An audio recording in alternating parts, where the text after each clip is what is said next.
Patrick's legs buckled as the bailiff guided him down from the stand, the courtroom blurring into a smear of oak paneling and stunned faces.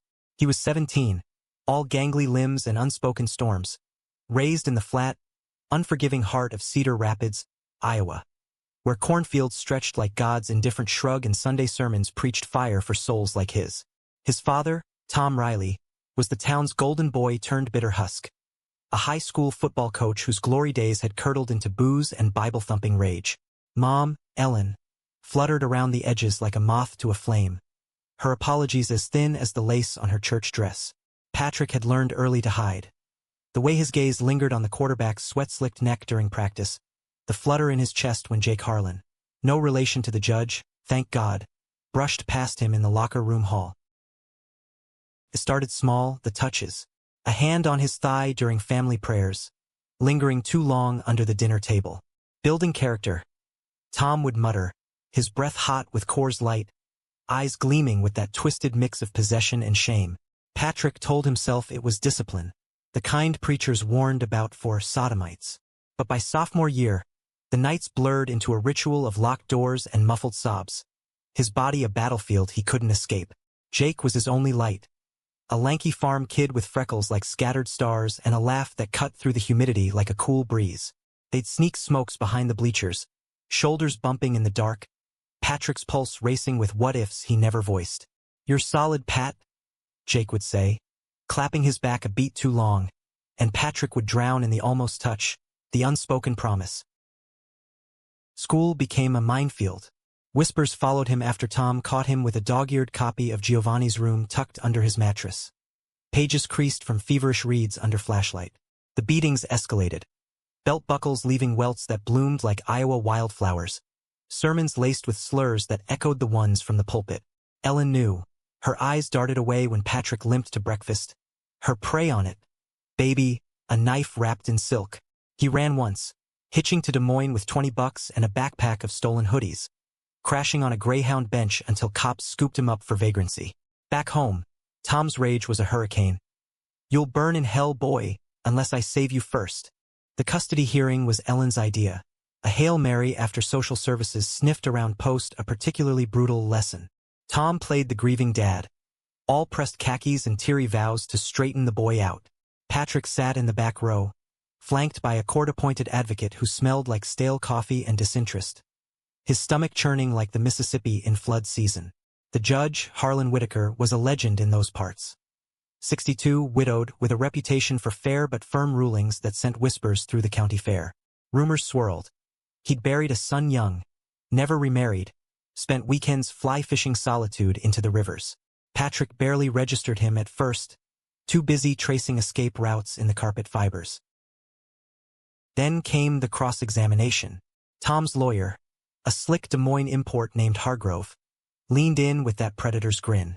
"Patrick, your father's concerned about your associations, skipping practice, hanging with that Harlan boy, influencing bad habits." The word associations landed like a slap, and Patrick felt the room tilt. Jake's face flashed, his easy grin, the way he'd once wiped ketchup from Patrick's chin after a diner run, thumb lingering on his lip. Heat flooded Patrick's cheeks, shame and fury twisting like barbed wire. He snapped.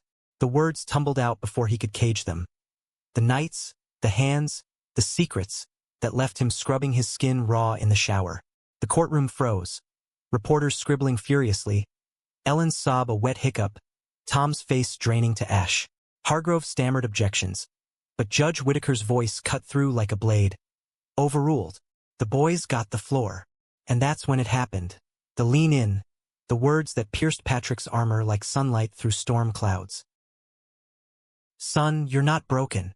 Harlan's eyes, steel gray and steady, held Patrick's without flinching, a lifeline tossed into churning waters. "I've seen too many kids like you chewed up by this world's judgments. But strength? That's what I see right now. This court's got your back. No more shadows, no more silence. Bailiff, escort Mr. Riley out. We're reconvening for protective order." The gavel cracked and the world shifted. Social services swooped in like crows to roadkill, whisking Patrick to a temp foster in Davenport. A squat brick house run by a no-nonsense widow named Rita who baked pies heavy on the cloves and asked zero questions about the bruises fading yellow on his ribs.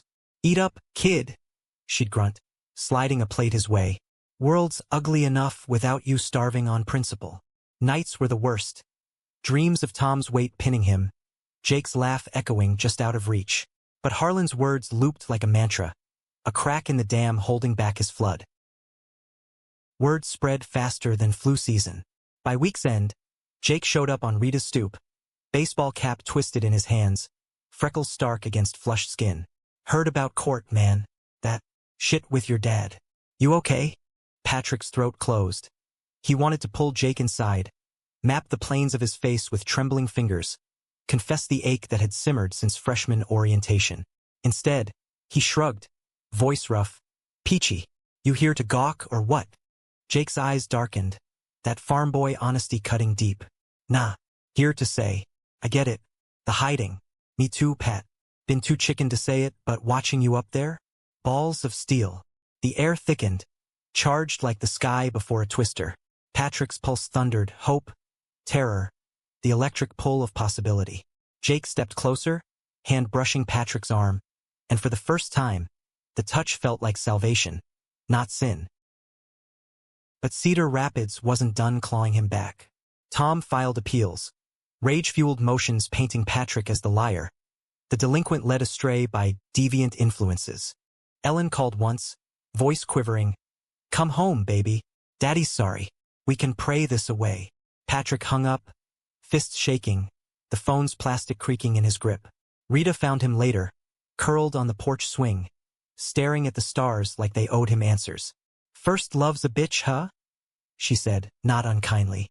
"But secrets? They rot you from the inside. Let it out or it'll eat you alive." Jake became the out. Stolen afternoons at the river bend, skipping stones and sharing silences that spoke volumes. Jake's kisses were tentative at first, salt-lipped and urgent, tasting of spearmint gum and stolen courage, under the weeping willows where no one patrolled.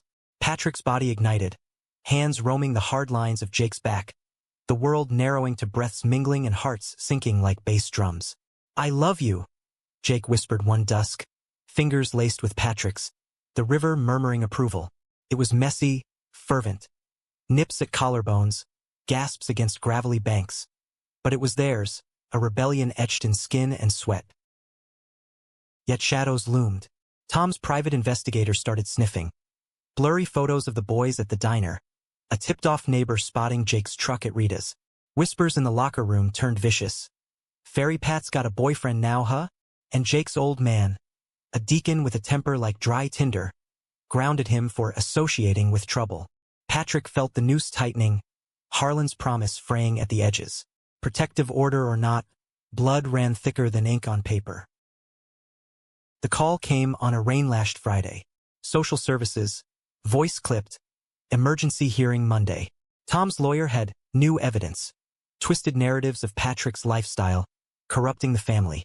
Jake snuck over that night, soaked to the bone, pulling Patrick into a hug that smelled of wet earth and desperation. "We fight this," he growled, lips brushing Patrick's temple. "Together." But as thunder rolled, Patrick wondered if love could weather a storm this biblical, or if it would drown them both. Monday dawned gray and sodden, the courthouse steps slick as betrayal under Patrick's sneakers. Jake had slipped him a note before dawn. "You're my anchor, Pat.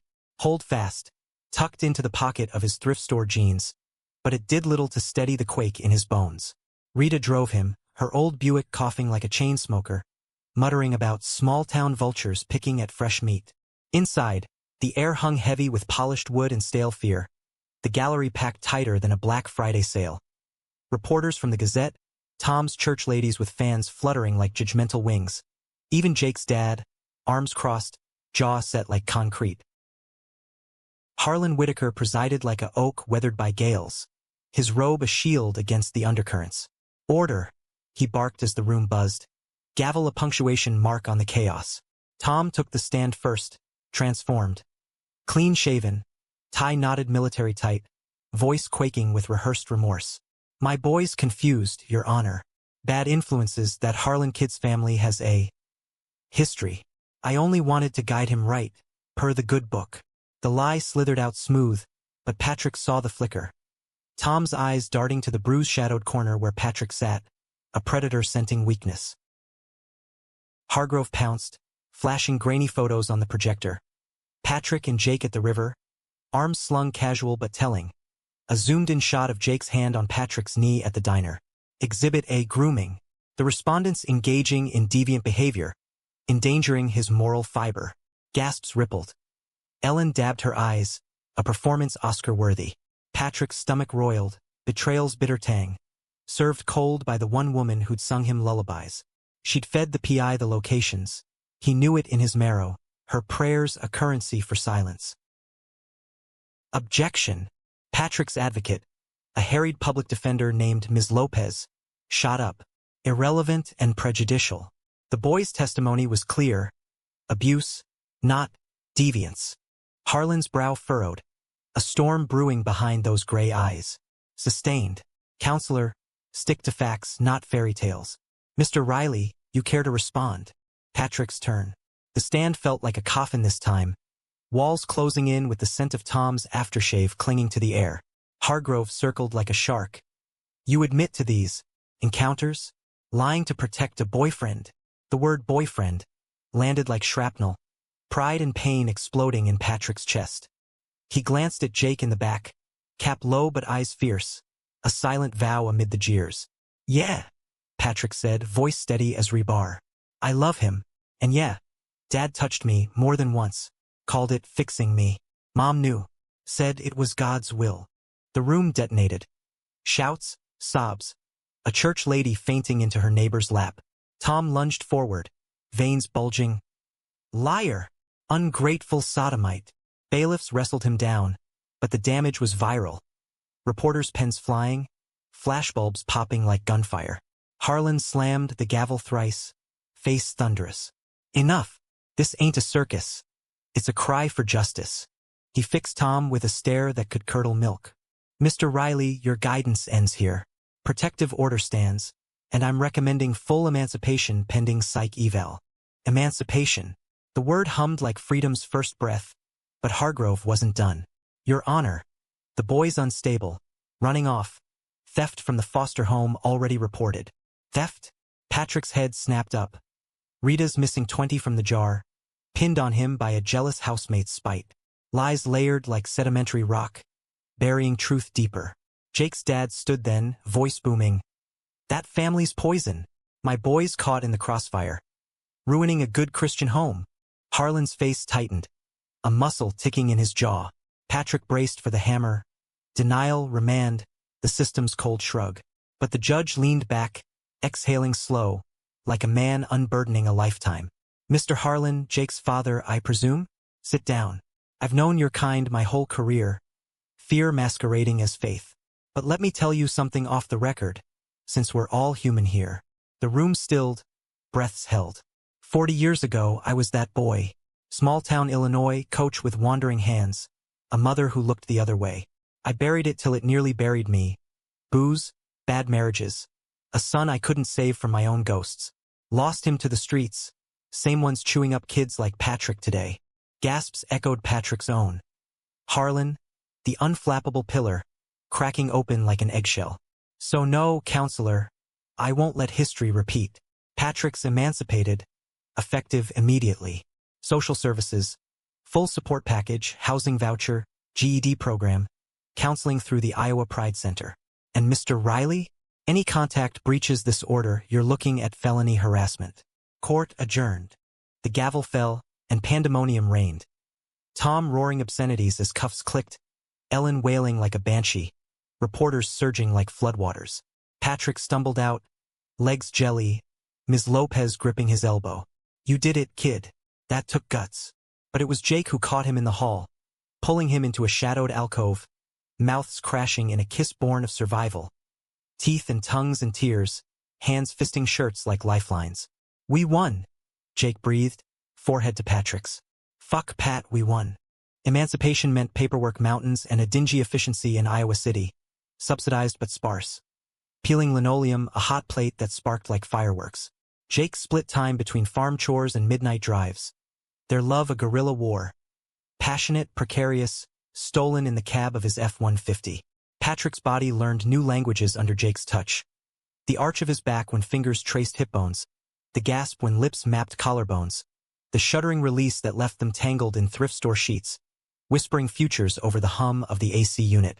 College, Jake would say, tracing Patrick's ribs. You Iowa, both of us. Get out of this flatland trap. Patrick believed it. In those sweat-damp hours, love a bomb on wounds still suppurating. But freedom's price was isolation. School suspended him pending investigation. Whispers turning to outright hostility. Lockers vandalized with slurs and Sharpie. A milk carton exploded over his tray in the CAF. Jake bore it too. His dad's ultimatum, choose, family or that fag, met with a slammed door and a backpack stuffed hasty. They crashed at Patrick's more nights than Jake's. The truck's bench seat a makeshift bed under star-pricked skies. Yet cracks spiderwebbed. Jake's silence is lengthening, guilt gnawing at his edges. I miss Dad's pancakes. He'd mutter once, voice small, and Patrick would swallow the jealousy, hold tighter. The betrayal blindsided like a sucker punch. Ellen showed up unannounced one drizzly Tuesday, perched on Patrick's stoop with a Tupperware of meatloaf and eyes red-rimmed. Baby, listen. Your father's changed counseling, the pastor's program. Come home. We can fix this. Her hands trembled, offering a Polaroid of Tom on his knees in church, head bowed. Forged piety, but it pierced. Mom, he hurt me. You let him. She flinched, tears spilling. I was scared, Pat, of losing everything. But God's forgiving. Jake walked in then, dripping from the corner store run, six-pack dangling. Ellen's gaze sharpened, lips thinning. Him? That's the poison. Jake froze, polite nod curdling. Patrick stepped between, voice steel. Get out. But the seed lodged doubt. A whisper that love was just another chain. That night, Jake pulled away mid-kiss, sitting up sharp. She's right, maybe. Dragging you down, Pat. My old man's cutting me off. Farm's all I got left. Patrick's world tilted. What are you saying? Jake's eyes glistened. Defeat etched deep. Space. To figure shit out. Without this. The door clicked shut behind him, leaving Patrick adrift in the echo, heart a hollowed gourd. Harlan's words haunted. Not broken, strongest soul. But as rain lashed the window, Patrick curled fetal, wondering if strength was just a prettier word for alone. The weeks post-Jake blurred into a monochrome haze. Iowa City's college bustle a mocking parade of laughter and linkage, while Patrick navigated his new cage. Emancipation's gilded bars. The Pride Center became sanctuary. Group circles in a converted basement, rainbow flags drooping like weary sentinels, where 20-somethings swapped war stories over lukewarm coffee. Coming out's a bomb, said Theo, a wiry barista with tattoos snaking up his arms like vines. But owning it? That's the rebuild. Patrick nodded, throat tight. But inside, the rubble piled. Jake's texts gone silent, Tom's appeals dragging like anchors, Ellen's voicemails pleading family first. Counseling unearthed landmines. Dr. Ramirez, a soft-spoken Latina with eyes like polished onyx, coaxed out the rot. Your father's abuse wasn't about you, Mijo. It was his fear projected. Sessions devolved into sobs, Patrick tracing the scars on his thighs, faint white lines from belt ends, while Ramirez's tissues piled like snowdrifts. And the boy? She'd probe gently. Love doesn't betray, Patrick. People do when they're scared. He clung to that, replaying Jake's last kiss, the way his stubble rasped like forgiveness. But doubt festered. Was he the poison, unlovable wreckage? Work grounded him. A busboy gig at a dive called the Rusty Anchor, slinging plates of walleye and wiping spills amid the din of Hawkeye fans. Tips were shit, but the rhythm numbed. Suds foaming under calloused hands, steam from the dishwasher veiling the hurt. That's where Alex wandered in.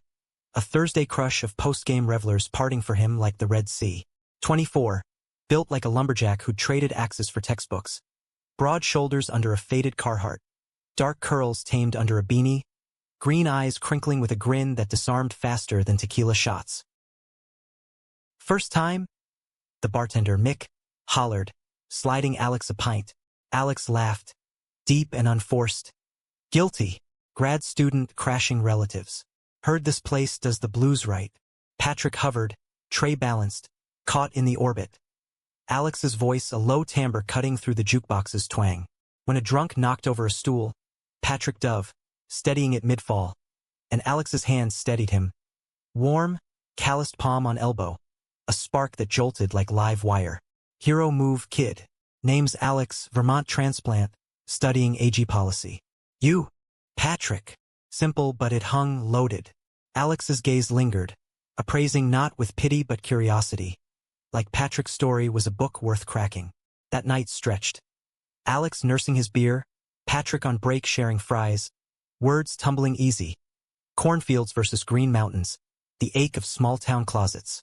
Ever feel like you're shouting into a void? Alex said, foam clinging to his lip. Patrick nodded, pulse quickening. Every damn day. Shifts aligned by cosmic joke or fate. Alex became fixture. Stool at the end of the bar, sketching crop yield graphs on napkins while Patrick dodged elbows. Their chats weaving deeper. Favorite Springsteen tracks, the terror of first pride marches. Alex was out and proud. Scars from a Vermont ex who bailed when real life hit. But his laugh boomed resilient, pulling Patrick from the mire. One closing shift. Rain sheeting the windows. Alex lingered as Patrick mopped. Walk you home? City's a beast after dark. Patrick's sure masked the flutter, hope's tentative wings. The apartment stairs creaked under their steps, puddles splashing like applause. At the door, Alex paused, hand raking curls. You're something, Pat. Brave as hell, from what I hear. Rumors traveled even to grad students. Heat bloomed in Patrick's cheeks. Brave? Nah, just surviving. Alex stepped close, thumb brushing Patrick's jaw, gentle, questioning. May I? The kiss ignited slow, lips soft, tasting of hops and honesty. Alex's hand cupping Patrick's neck like fragile glass. Inside, it unfolded reverent. Clothes shed in moonlight, Alex's mouth charting paths with worshipful care. Whispers of beautiful against skin still learning trust. Patrick's climax shattered him open. Tears mingling with sweat, Alex holding him through the aftershocks like a vow. Mornings blurred into ritual. Coffee black as midnight, Alex's arms slung possessive over Patrick's waist. Talks of futures unfurling like road maps. Stay, Patrick murmured once, tracing the freckles on Alex's chest. Vermont's got space, farm co-op, queers galore. Room for us. Alex kissed his temple. Tempting. But you? You're Iowa-rooted, Pat. Blooming here. It stung, the limbo. Alex's program ending in spring. Patrick's GED looming like a finish line smeared. Jake's ghost resurfaced via text. A drunk dial at 2 a.m. Miss you. Dad's cool now. Come back. Patrick deleted it, but the barb lodged, poisoning lazy Sundays tangled in sheets. Alex sensed the shift. Voice gentle over takeout low main. X. Patrick confessed, words spilling like floodgates. Court, betrayal, the hollow after. Alex listened, no judgment, just a hand steady on Patrick's knee. He chose fear. You choose you. That's power. But power cracked under pressure. Tom's appeal hearing loomed. Hargrove's motions a hydra. Character assassinations, now dragging Alex in as predatory influence. Reporters camped Patrick's stoop, flashes blinding as locusts. Ellen escalated, letters laced with scripture, a care package of Tom's old jerseys reeking of mothballs and manipulation. Blood's thicker, one read. Patrick burned it in the sink, flames dancing like demons. The breaking point hit mid-shift. Jake, cap low at the bar. Talk. Patrick's gut twisted. Love's echo, sharp as glass. In the alley, rain-slick bricks pressing cold. Jake poured. Regret. His dad's reconciliation. A conditional truce. The farm's pull unbreakable. I was wrong, Pat. Scared shitless. His hand reached, familiar, but Patrick recoiled. Too late. I moved on. Jake's face crumpled. Hurt? Yes, but entitlement too. The boy's plea masking the man's retreat. Him? That older guy. He's using you. Fury ignited. Fuck you, Jake. You bailed when it got real. Alex? He stays. The slap. Jake's palm cracking Patrick's cheek. Echoed like Judgment Day. Patrick reeled, tasting copper, world spinning. Monster. Jake hissed, storming off. Patrick slid down the wall, sobs racking, the betrayal a second skin. Alex found him there, shift over, coat draped tender. Hey, hero. No questions, just arms enveloping, carrying him home like precious cargo. That night, love turned fierce. Bodies colliding desperate. Alex's thrusts a rhythm of reclamation. Patrick's nails raking backs as if to anchor eternity. Mine? Alex growled against his throat, and Patrick shattered, claiming the same. Yet dawn brought reckoning. A call from Harlan's clerk. Hearing advanced, Tom's bondsman sprung him early. Stay vigilant, the voice warned. Patrick hung up, fear coiling like smoke. Alex pulled him close. We'll face it, together. But as sirens wailed distant, Patrick wondered if together could withstand the storm's full fury, or if it would claim them both in the deluge. The hearing chamber thrummed with malice, a coliseum of whispers and pointed fingers under the fluorescent cross. Patrick entered flanked. Alex on one side, grip iron on his hand. Ms. Lopez on the other, briefcase a shield. Harlan Whitaker loomed higher at the bench, face a mask of granite, but his nod to Patrick carried weight. Ally, not adversary. Tom sat front row, suit crisp but eyes feral. Ellen beside him clutching rosary beads like grenades. Jake lurked in the shadows, cap shadowing guilt, a spectator to his own wreckage. Hargrove opened venomous. Projections of Alex's unsavory background. A dismissed assault charge from Vermont, twisted to imply predation. Jake's testimony cued as witness to corruption. The respondents spiraled into danger, Your Honor. Emancipation revoked.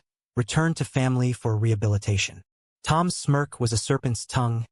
Ellen's tears crocodile scale. Patrick's rebuttal burned. Stand unyielding. Voice honed by therapy's forge. Family? That's a cage, not a home. Dad's rehab is more beatings. More nights I prayed to wake up someone else. Mom's complicit. Fed you my spots, Hargrove, to keep the facade. Gasps. Ellen's beads snapped, pearls scattering like lies. And Jake. Patrick turned, eyes locking. He hit me, last week. Fears his God now, same as yours. Jake bolted, chair scraping accusation. The doors slam a confession. Alex testified next, steady as Vermont bedrock. Their meeting serendipitous, love organic, no coercion. Patrick's light judge saved me from my own doubts. Harlan's pen scratched notes, brow arched at the charge's dismissal. Self-defense against a homophobic bar brawl. Hargrove flailed, but the tide turned when Harlan called recess, emerging post-break with a social worker's affidavit. Tom's prior complaints buried, Ellen's emails to the PI exposed. Mr. Hargrove, Harlan intoned, voice a Mississippi drawl laced with steel. Your evidence crumbles like cornbread. This court's seen enough smoke to know there's fire, and it's burning from the ryless end. He fixed Tom. You, sir, abused your charge. Not guidance, violation. Charges pending. Tom's roar died in cuffs click. Ellen's wail a dirge. As for emancipation, affirmed. Patrick Riley, you're free legally, fully. And son. Harlan's eyes softened. Echo of that first day. Proud of you. Now go build that life. Gavel down, chains broken. Outside. Rain cleared to hesitant sun. Alex's hug a harbor. We did it. But victory soured swift. Jake's truck idling curbside, face ashen. Pat, wait. Alex tensed, but Patrick waved him off. Why? He demanded. Jake's shoulders slumped. Defeat raw. Watched you fight. Realized. Couldn't. Sorry, don't fix it. But. Be happy, yeah. A nod, truck peeling away. Closure's bitter pill swallowed dry. Months unfurled green as new corn. Patrick aced his GED, enrolled at Iowa, lit major, Giovanni's room dog-eared talisman. Alex's program wrapped. Vermont called, but so did Patrick. Stay, he echoed his own plea, and Alex did. Co-op jobs scouting sustainable farms, their efficiency blooming. Bookshelves groaning, posters of Stonewall and sunsets pinned crooked. Love deepened domestic. Pancake Sundays with Alex's lopsided flips, slow dances to Coulter Wall in the kitchen. Nights where touches turned exploratory. Alex's fingers teasing Patrick's curls as he wrote him languid, gasps sinking like poetry. Conflicts lingered, ghosts in the margins. Tom's trial loomed. Assault, Endangerment. Ellen testifying fractured. Her, I failed him, a shard of truth piercing the courtroom's heart. Patrick attended once. Anonymous in the back. Watching justice's slow grind absolve his scars. Harlan retired that summer. A quiet ceremony at the river. Fly rod in hand, toasting truth's fishermen with rye whiskey. You changed me, kid, he told Patrick privately. Clap on shoulder paternal. Reminded this old queer there's life after the verdict. Betrayal's echo faded, but humanity's mess endured. Jake's Christmas card arrived sparse. Farm's mine now. Learning. No apology but peace, a bridge unburned. Patrick's own letters to Ellen went unanswered at first, then tentative. Recipes clipped, a photo of him and Alex at the Pride Fest, rainbows painted on cheeks. Love's not sin, Mom. It's grace. Her reply. Shaky script. Forgive me. Steps, not leaps, but human. High Treo crested fall term. A Iowa rally against campus hate. Patrick speaking. Voice amplified. Story bared to hundreds. I stood in that box. A boy spilling guts. And a judge saw me. Not the secret. Not the shame, the soul. Cheers thundered. Alex's whoop loudest. Their kiss on stage a seal on survival. That night, under harvest moon, they drove to the river. Jake's old spot, reclaimed. Blanket spread, bodies entwining urgent. Alex's mouth hot on Patrick's neck. Hands pinning wrists playful fierce. Thrusts building to crescendo where cries mingled with cricket chorus. Release crashed communal. Stars witnessing their union. Raw, romantic, redemptive. Winter blanketed cedar rapids soft. Patrick's visits home tentative bridges. Rita's pies still clove heavy. Her told you, kid a gruff benediction. Tom's sentence. 5 years, therapy mandated. Ellen joined a support group. Her hugs fragile but warming. Jake? A chance meet at the diner, awkward coffees turning confessional. Proud of you, Pat. No rekindle, just respect, humanity's quiet win. Spring bloomed literal. Alex's Vermont offer rescinded for an Iowa extension. Roots with you here. Graduation dawned crisp. Cap tassel swaying as Patrick crossed the stage. Harlan in the crowd. Invited. Beaming. Diploma in hand. Alex waiting below. Ring glinting subtle. Not proposal, promise. Everything changed that day. Patrick whispered later. Tangled in sheets. Alex's heartbeat drum under palm. You changed me. And in the heartland's vast, the boy who'd bared his soul found not just survival, but sacrament. Love's human hymn. Sung unashamed under endless sky. Strength wasn't absence of storm, but dancing in the rain. Hand in hand, secrets transmuted to song.